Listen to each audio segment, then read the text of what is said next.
yang kenal dengan 1MDB, sebuah proyek mercusuar ala Najib sewaktu menjadi Perdana Menteri Malaysia yang ternyata dananya banyak yang dikorupsi yang membuat Najib tumbang yang hingga saat ini dia menjadi pesakitan bermasalah urusan korupsi di Malaysia. Sebentar, apakah tamat Najib? Belum tentu. Pejuang seperti Najib tidak akan selesai di sini. Perdana Menteri Malaysia saat ini, Muhyiddin Yassin, menurut banyak pengamat internasional akan menemukan tantangan karena UMNO, partai terbesar di Malaysia, menggeliat bangun. Saat ini dengan dana sisa $1 bilion recehan rempahan korupsi 1MDB, Najib bisa bangkit lagi.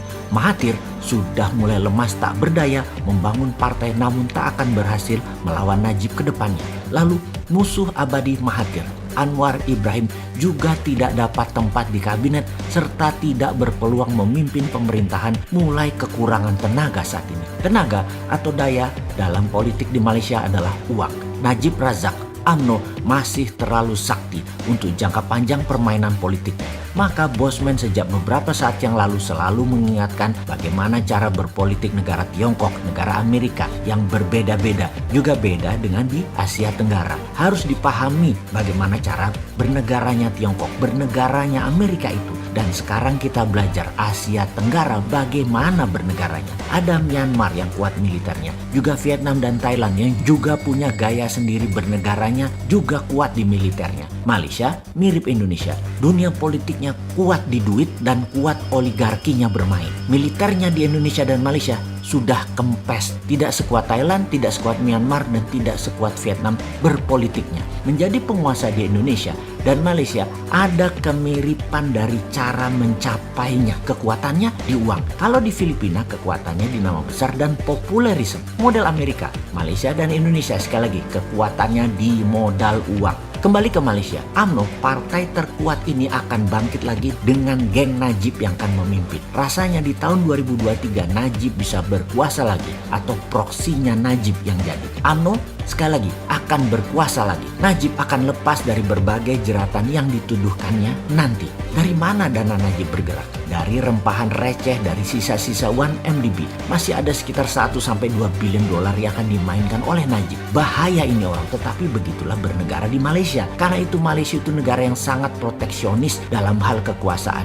Media itu 100% di bawah kendali pemerintahan. Pemimpin dari partai kuat UMNO pastilah akan kendalikan semuanya. Sungguh, kebebasan berpendapat di Malaysia tidak sebebas di Indonesia. Juga kebebasan bersuara di Singapura tidak sebebas di Indonesia. Indonesia ini jauh lebih baik. Kita ini para pengkritisi yang pakai solusi ini hanya diganggu buzzer doang yang dibiayai oleh penguasa saat ini. Buzzer tersebut, buzzer yang membangun opini hater, gampang sebenarnya dikalahin karena mereka kebanyakan orang yang hanya bisa ngomong, tak ada dasar pengetahuan kekinian, dan kebanyakan ekonominya pas-pasan. Bayaran bulanan atau bayaran tahunan atau apapun yang diterima buzzer yang tugasnya hanya menghina orang, hanya memaki orang, menjelekkan orang, itu buat makan anak bininya. Banyak orang yang yakin bahwa semua ini akan menjadi penyakit di hari tuanya buat mereka.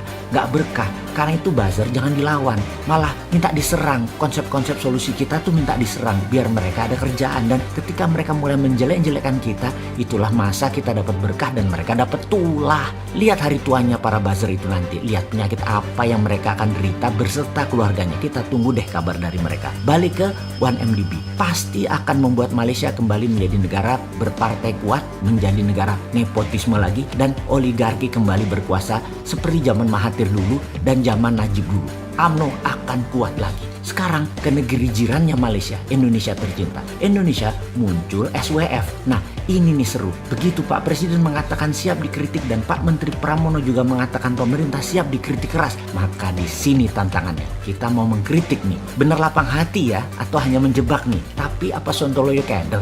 Gak bakal. Kecintaan terhadap NKRI tak akan keder terhadap jebakan menantang kritik keras. Bedanya sudah 4 tahun kita mengkritik dengan keras Bosman ini dan selalu memberikan solusi, bukan asal kritik. SWF muncul dan pejabatnya sudah ditunjuk.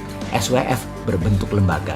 Maka karena SWF adalah ilmu MMT bagian dari Hudsonian, maka wajar sebagai penggagas kita akan menantang kerjanya SWF ala hutang ini. MMT sesungguhnya anti hutang, Hudsonian itu pro printing money, sementara Keynesian pro hutang dan pro bank, terutama bank sentral. Jadi kalau orang bank di lembaga SWF wajar kalau mereka cara berpikirnya Keynesian dan pro bank atau bacanya jago ngutang. Jadi memakai SWF-nya MMT dipakai jurus Keynesian pasti bubrah, pasti ambiar. Dan ini kritikan loh ya, katanya boleh. Sebagai penggagas anti hutangan di dalam kelola negara, maka SWF ala hutangan ya pasti kita pertanyakan atau dibacanya dikritik. Yang menjadi pertanyaan banyak pengamat dan penganut MMT pro Mardigunation tentang strategi SWF dengan menjaminkan aset negara cari hutangan adalah, kok kayak 1MDB-nya Najib ya? Jangan sampai kejadian nih, tangan gua ngetok meja sambil ngomong amin-amit ya Bang Bayi.